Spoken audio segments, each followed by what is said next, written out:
وللآخرة خير لك ولسوف ووجدك ضالا فهدى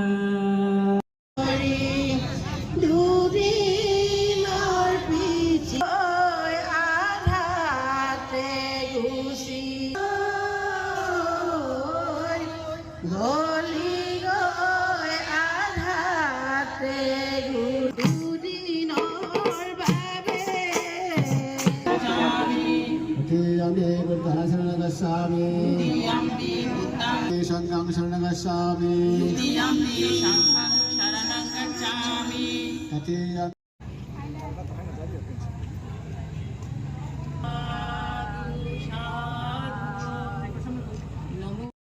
प्रार्थना करिसु प्रभु तुमार शरणत जाचना करिसु प्रभु जाते प्रभु जी परियालक प्रभु तेও एरि थৈ गल हे परियाल जे सदाय जे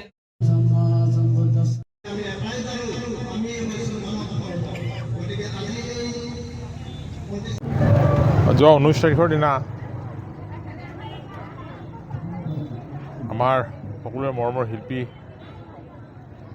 জুবিন গাৰ্গৰ একেবাৰে অপ্ৰত্যাশিত অস্বাভাৱিকভাৱে তেখেতৰ মৃত্যু হ'ল আৰু সেইদিনৰ পৰাই গোটেই অসমখনে শোকত দহি আছে। অসমৰ সকলো বাসিন্দাই বিভিন্ন দল সংগঠন অনুষ্ঠান প্ৰতিষ্ঠান ব্যক্তি সকলোৱে নিজৰ নিজৰ ধৰণেৰে সেইদিনাৰ পৰাই জুবিন গাৰ্গক যেনেকৈ পাৰে তেনেকৈ শ্ৰদ্ধাঞ্জলি জ্ঞাপন কৰি আছে। যোৱা 5 দিন ধৰি অসম গণ পৰিষদ দলৰ চাবুৱা লাহোৱাল সমষ্টিৰ যি কাৰ্যালয় আমাৰ মুখ্য কাৰ্যালয়ত প্ৰতিদিনাই জুবিন গাৰ্গৰ মৰণত সন্ধিয়া শ্ৰদ্ধাঞ্জলি অনুষ্ঠান অনুষ্ঠিত হৈ আহিছে আৰু আজি তেখেতৰ অন্ত্যেষ্টিক্ৰিয়াৰ দিনটোত আজি তেওঁৰ বিদেহী আত্মাৰ সদ্গতি কামনা কৰি অসম গণ পৰিষদ চাবুৱা লাহোৱাল সমষ্টি সমিতিৰ উদ্যোগত আজি এক সৰ্বধৰ্মীয় প্ৰাৰ্থনা সভা ইয়াত আয়োজন কৰা হৈছিলে।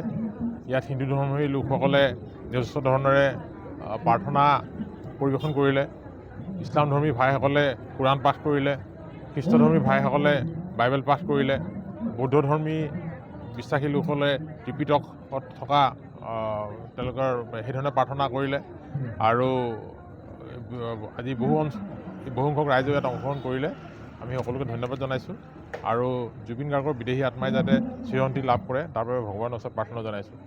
এইখিনিতে চাবুৱা অঞ্চলৰ সকলো ৰাইজ দল সংগঠন অনুষ্ঠান প্ৰতিষ্ঠানে জুবিন গাৰ্গৰ স্মৃতি যাতে যুগমীয়া হৈ থাকে তাৰ কাৰণে বিভিন্ন ধৰণৰ দিহা পৰামৰ্শ অনুৰোধ আমালৈ কৰি আছিলে আৰু সৰহসংখ্যকে অনুৰোধ যে জুবিন গাৰ্গৰ এটা স্মৃতি সৌধ এটা প্ৰতিমূৰ্তি চাবুৱাত নিৰ্মাণ হ'ব লাগে। গতিকে আমিও এইটো চিন্তা চৰ্চা কৰিছোঁ। আমি খুব কম দিনৰ ভিতৰত চাবুৱাৰ সকলো ৰাইজৰ লগত আলোচনা কৰি এক উপযুক্ত স্থান নিৰ্বাচন কৰি ৰাজহুৱাভাৱে জুবিন গাৰ্গৰ এটি স্মৃতি সৌধ বা প্ৰতিমূৰ্তি নিৰ্মাণ কৰিবৰ কাৰণে ব্যৱস্থা গ্ৰহণ কৰা হ'ব। আৰু একে সময়তে জুবিন যিহেতু শিল্পী, এগৰাকী সংগীত শিল্পী, গতিকে সংগীতৰ মাজতে তেখেতক জীয়াই ৰাখিবৰ কাৰণে অহা জানুৱাৰী মাহত চাবুৱাত এখন সংগীত বিদ্যালয় স্থাপন কৰা হ'ব আৰু এখন জুবিন গাৰ্গৰ নামেৰে নামাকৰণ কৰা হ'ব। গতিকে এই দুটা সিদ্ধান্ত আজি মই চাবুৱাবাসী ৰাইজলৈ আগবঢ়াই দিছোঁ আৰু সকলোৰে সহায় সহযোগিতা আশীৰ্বাদেৰে এই কামখিনি আমি আগবঢ়াই নিব পাম বুলি আশা প্ৰকাশ কৰিছোঁ।